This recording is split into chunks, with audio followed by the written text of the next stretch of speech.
கிறிஸ்துவுக்குள் பிரியமான சகோதர சகோதரிகளே, உங்கள் அனைவரையும் தினமொரு முத்துக்கள் நிகழ்ச்சியில் சந்திப்பதில் மிகுந்த மகிழ்ச்சி அடைகிறேன். தாவீது ஆண்டவருக்குள் தன்னை திடப்படுத்தி கொண்டான். 1 சாமுவேல் 30ஆம் அதிகாரம் 6ஆம் வசனம். தாவீது மிகவும் மன வருத்தம் அடைந்தார்.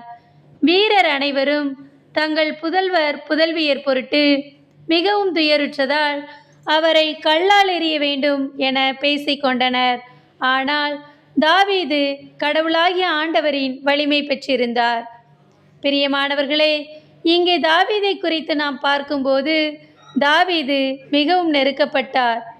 ஏனென்றால் அமலேக்கியர் சிக்லாக்கை கொள்ளையிட்டு அதை நெருப்பில் அழித்ததோடு மட்டுமல்லாமல் அவர்கள் மனைவி மற்றும் குழந்தைகளை சிறைப்பிடித்து சென்று விட்டனர். இதனால் தாவீதும் அவனோடு இருந்தவர்களும் தங்களுக்கு பலனில்லாமல் போகும் மட்டும் சத்தமிட்டு அழுதனர். மேலும் தாவீதுடன் இருந்தவர்கள் அவரை கல்லால் எறிய வேண்டும் என பேசிக்கொண்டனர். அப்படியென்றால் தாவீதின் மன துக்கம் எப்படி இருந்திருக்கும்? ஆனால் தாவீது இறைவனுக்குள் தன்னை திடப்படுத்தி கொண்டார்.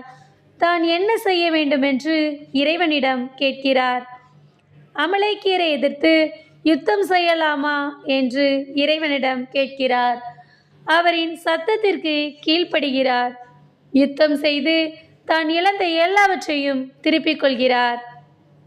அன்பானவர்களே, நாமும் தோல்விகள் மற்றும் இழப்புகளை கண்டு சோர்ந்து போகாமல் தாவீதை போன்று இறைவனுக்குள் நம்மை திடப்படுத்தி கொண்டால் நாமும் இழந்த எல்லாவற்றையும் திரும்ப பெறலாம். அன்பு இறைவா, நாங்கள் எந்த பிரச்சனைகளை கண்டும் சோர்ந்து போகாமல் உம்மிலே பலனடைய எங்களுக்கு உதவி செய்யும் இறைவா. ஆமேன்.